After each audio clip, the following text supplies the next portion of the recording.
Hello friends, a very warm welcome to Anna for English, a platform where we prepare to perform. My name is Anamika. Thank you for watching this video. Exactly दोस्तों, बाद में thank you कहूंगी, उससे अच्छा मैं पहले ही thank you कह देती हूँ कि आप अपना टाइम निकालकर इस वीडियो को देख रहे हैं. Thanks for this appreciation. दोस्तों, आज के इस वीडियो में हम लोग डिस्कस करने वाले हैं पजेसिव केस का सेकंड वाला फॉर्म, यानी कि जहां पर हम ऑफ प्लस नाउन लिखते हैं. जनरली ये वाला जो पजेसिव केस है, ये वाला हम काम में लेते हैं इनएनिमेट थिंग्स के लिए.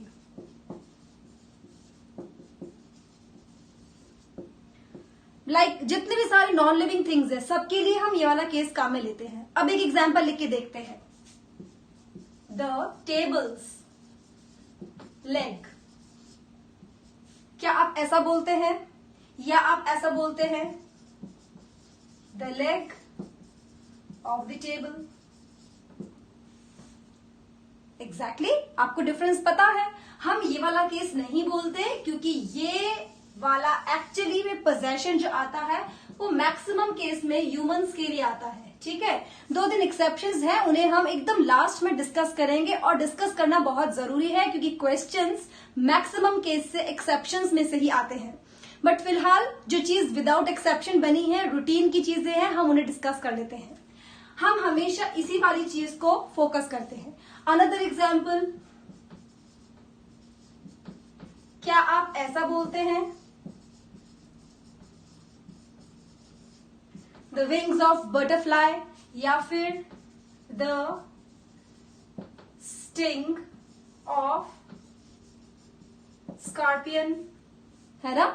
अब मैम, अभी तो आपने कहा था कि हम नॉन लिविंग थिंग्स के साथ बोलते हैं और अब आप यहाँ पर विंग्स और स्टिंग काम में ले रहे हैं बटरफ्लाई एंड स्कॉर्पियन के साथ में. तो ये वाला क्या केस है? देखो, जब भी हमने बात करी थी न्यूट्रल जेंडर की, तो वहां पर हमने किसको कंसिडर किया था? वहां पर हमने कंसिडर किया था लो लेवल के एनिमल्स को, इंसेक्ट्स को. ठीक है, तो लो लेवल के एनिमल्स में इंसेक्ट्स आते हैं. तो यहाँ पर अगर हम देखें बटरफ्लाई और स्कॉर्पियो, ये भी लो लेवल के एनिमल में कंसीडर किए जाते हैं और इनके साथ में भी आप ऑफ वाला केस ही हमेशा काम में लोगे. ऑलराइट, चलिए अब 1-2 एग्जांपल्स को और देखते हैं कि कहां कहां पर हमें ऑफ प्लस नाउन वाला केस काम में लेना है. ठीक है, अब फॉर एग्जाम्पल अगर मैं आपसे कहूं, छोटा सा एग्जाम्पल देती हूं. श्रुतिज न्यूज. एक तो ये हमने लिखा, हालांकि लिखा हमने ये ह्यूमन बीइंग का नाम है, राइट? और एक मैंने ऐसा लिख दिया, the news of Shruti. Is there any difference between these two? सोच के देखो, एनी डिफरेंस. अगर मैंने कहा श्रुतिज न्यूज, तो उसका क्या मतलब हुआ, और द न्यूज ऑफ श्रुति, इसका क्या मतलब हुआ? ठीक है, चलिए अब एक बार इन दोनों के डिफरेंस को हम समझ लेते हैं, राइट? अगर मैं कहूं श्रुतिज न्यूज, तो ये क्या बन जाएगा?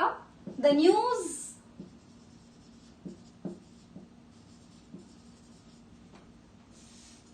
ब्रॉट बाय श्रुति. वो वाली न्यूज जो श्रुति लेकर के आई है ना? फॉर एग्जाम्पल 2 जने आए हैं, अपने हिसाब से अलग अलग न्यूज लेकर के आए हैं. अब किसकी न्यूज ऑथेंटिक है, किसकी फेक है? तो हम ये बोल सकते हैं ना, श्रुतिज न्यूज वॉज ऑथेंटिक या इज ऑथेंटिक. हम कुछ भी बोल सकते हैं, यानी कि the news brought by Shruti is authentic.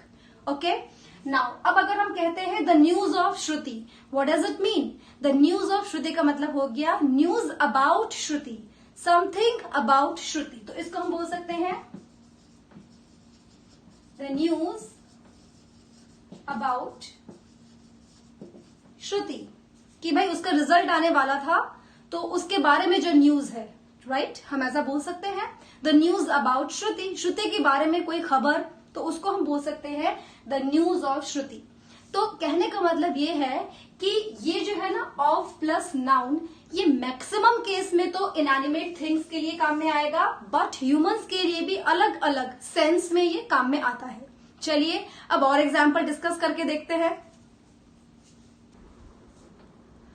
So friends, ये कुछ सेंटेंसेस मैंने बोर्ड पर लिखे हैं. प्लीज आप इन सेंटेंसेस को ध्यान से पढ़िए और इन तीनों के अंदर से ये समझने की कोशिश कीजिए कि सही सेंटेंस कौन सा है. ठीक है, मैंने लिखा है One of my friend's husband owns business in Korea. One of my friend's husbands owns business in Korea. One of my friends husband owns business in Korea. यहाँ पर अगर आप डिफरेंस देखो तो आपको लगेगा कि यहाँ पर जो हस्बैंड्स लिखा है वो प्लूरल वाले केस में केवल एपोस्ट्रॉफी दिया है और यहाँ पर हमने सिंगुलर में एपोस्ट्रॉफी दिया है, ठीक है। अब एक चीज आपको मैंने पहले भी समझाई थी, आपको शायद रिकॉल करा देती हूँ कि जब भी कभी हम ऑफ के बाद नाउन लिखते हैं तो वो नाउन हमेशा कैसी होनी चाहिए, प्लूरल होनी चाहिए, राइट। तो क्या इनमें से वो नाउन प्लूरल है, हम एक बार के लिए देख लेते हैं। फ्रेंड्स हस्बैंड यानी कि ये दोनों ही सिंगुलर है, इसका मतलब पहला वाला सेंटेंस गलत हो गया। सेकंड एग्जांपल में देखते हैं, फ्रेंड्स हस्बैंड्स, हस्बैंड्स तो आ रहा है पर फ्रेंड्स आ रहा है क्या, हस्बैंड्स मेरा सब्जेक्ट था या one of my friend subject था, इस दोनों ही चीजों में हमको क्लैरिटी नहीं मिल रही है, तो ये भी हमारा एग्जाम्पल गलत हो गया। Third one of my friends husband, one of my friends husband, friends तो बहुत सारे उनमें से लिया और एक ही हस्बैंड। अब हम वर्ब लगा रहे हैं ओन्स जो कि सिंगुलर है, क्योंकि हम वन की बात कर रहे हैं तो ये सिंगुलर होनी चाहिए, तो लिहाज से देखा जाए ये वाला एग्जाम्पल भी गलत हो गया। अब आपको करना क्या है, यूट्यूब पर या फिर ग्रामेरियंस के थ्रू, ये मेरे ख्याल से बहुत कम लोगों ने, मियरली 1% 2% ट्यूटर्स ने ये चीज आपको समझाई होगी, एंड आई कैन गारंटी कि यूट्यूब पे तो आज तक किसी ने नहीं समझाया होगा। ये केस क्या है, जैसे ही आपको सेंटेंस दिखे जहां पर लिखा होगा one plus of, one of वाला केस जहां भी आपको दिखता है, आंख बंद करके ह्यूमंस के साथ में भी आपको लगा देना है ऑफ प्लस नाउन वाला पोजेशन केस। क्या ध्यान रहेगा, वन ऑफ वाला फ्रेज अगर आपके स्टेटमेंट में है या सेंटेंस में वन ऑफ वाला फ्रेज के बाद में कुछ भी लिखा है तो आपको वहां पर पोजेशन देने के लिए, भले ही ह्यूमंस हो, आपको लगा देना है ऑफ प्लस नाउन। ये बहुत ही यूनिक टिप मैं आपको दे रही हूँ, इस ट्रिक से आपके लॉट ऑफ टाइम आप सेव कर सकते हो। You can save a lot of time. आप सेंटेंस को 5-6 बार पढ़ोगे, समझोगे कि भाई ये सिंगुलर है, ये प्लूरल है, ये प्लूरल है, ये सिंगुलर है। इतनी सारे दिमाग की कसरत आपको नहीं करनी है, बहुत छोटी सी चीज लेकिन बहुत काम की चीज आपको समझ में आ जाएगी। अगर आपने देखा सेंटेंस में वन ऑफ का फ्रेज है, अगर सेंटेंस में ऐसा कोई फ्रेज है तो उस केस में इवन फॉर ह्यूमंस आपको क्या लगा देना है, ऑफ प्लस नाउन वाला पोजेशन। क्या लगा देना है, ऑफ प्लस नाउन वाला पोजेशन। इस छोटी सी चीज को आप याद रख लीजिए और आपके बहुत सारे क्वेश्चंस इसी के बेसिस पे बन जाएंगे। चलिए अब सही एग्जाम्पल क्या होगा उसे लिखकर देखते हैं, ठीक है। हमें क्या लगाना है, ऑफ वाला पोजेशन। चलिए ध्यान रखते हैं और अब हम लिखते हैं यहाँ पर फिर से अपना रिकरेक्ट यानी कि दोबारा सेंटेंस लिखने की कोशिश करते हैं। The husband of one of my friends. अब वन ऑफ माई फ्रेंड्स, मेरे कई सारे फ्रेंड्स में से एक के हस्बैंड, तो यहां पर नाउन मेरी कैसी आ गई है, प्लूरल आ गई है। तो मैंने क्या बना दिया सेंटेंस, दी हस्बैंड, क्योंकि मैं एक ही की बात कर रही हूं, मेरी एक फ्रेंड के कोई एक ही हस्बैंड होंगे ऑब्वियसली, तो मैंने लिखा the husband of one of my friends. आगे सेंटेंस एज इट इज आ जाएगा।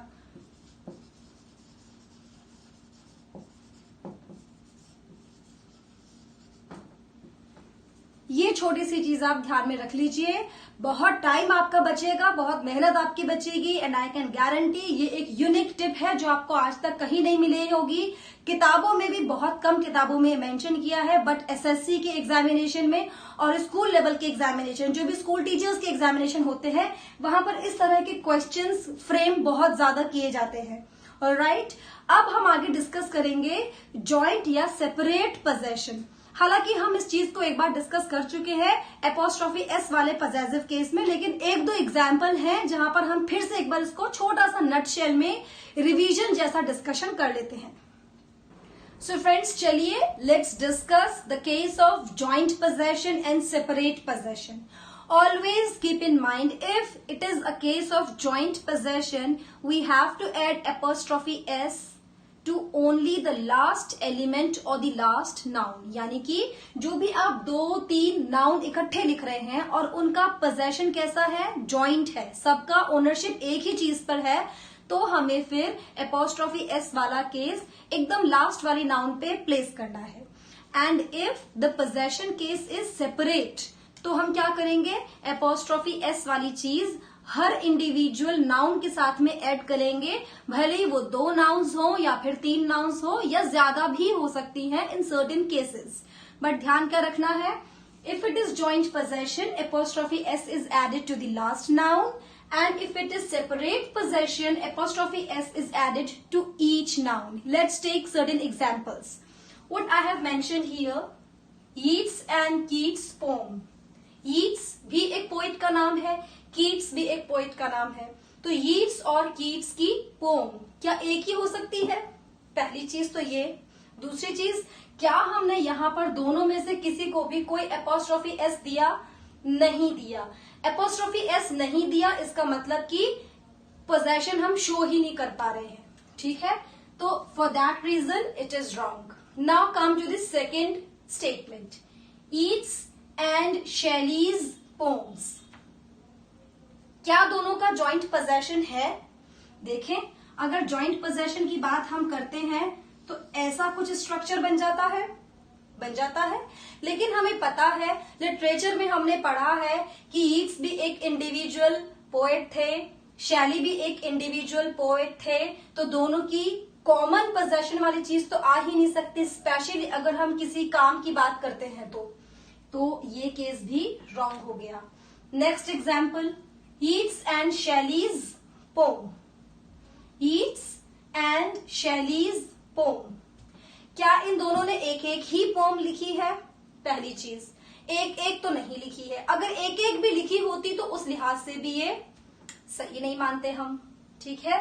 ईट्स की एंड शैली की, अगर ऐसे समझा जाए मेरी और मेरे भाई की अलग अलग कार है या अलग अलग कार्स हैं, ऑब्वियसली 2 जनों की सेपरेटली बात करेंगे तो 2 नाउन तो एटलीस्ट होंगी ही, और अगर 2 नाउन्स भी हैं तो वो प्लूरल आनी चाहिए, सिंगुलर नहीं आएगी, तो दिस इज अगेन रॉन्ग। पता है, आपको एरर मार्क करते वक्त या फ्रेज को रिप्लेस करते वक्त you always have to keep in eye कि कौन से वाले पार्ट में कहां से कैसे चीजें जोड़ रहे हैं। You always have to be very very very attentive to these things. Now last but not the least, Keats की और शैली की पोम्स एक एक भी लिखी है तो कम से कम 2 तो होंगी, उस लिहाज से पोम्स प्लूरल हो जाना चाहिए। It means the last statement is correct. Let's take another example, John and Stella's child. John और स्टेला का child, exactly it can be correct and it is, क्योंकि जॉन और स्टेला जॉइंट हो गया और पोजेशन हमने बाद वाली नाउन पे दे दिया। देखो, apostrophe s is added to the last noun, तो लास्ट नाउन क्या थी? स्टेला, और हमने पोजेशन दे दिया। It means this is correct. John and Stella's children बोल सकते हैं क्या? जॉन एंड स्टेला दोनों के जॉइंट पोजेशन प्लूरल नाउन पे दे सकते हैं क्या? दे सकते हैं ना, 2 बच्चे भी तो हो सकते हैं, तो हम क्या बोल सकते हैं? Again it is correct, John और स्टेला के बच्चे, जॉन और स्टेला के किड्स, ठीक है?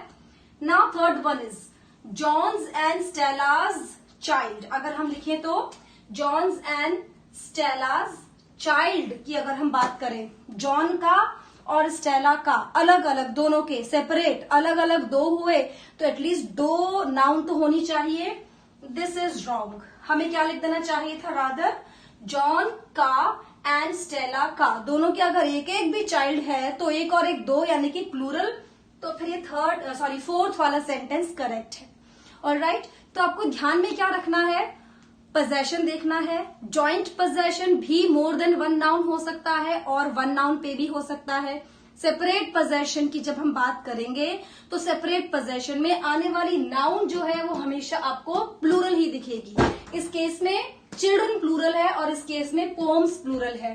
तो you always have to keep in mind कि अगर वो सेपरेट पोजेशन है तो पहली चीज एपोस्ट्रोफी एस या पोजेसिव केस दोनों नाउन पर आएगा, प्लस जिस नाउन के ऊपर पोजेशन शो किया गया है वो नाउन भी प्लूरल होनी चाहिए।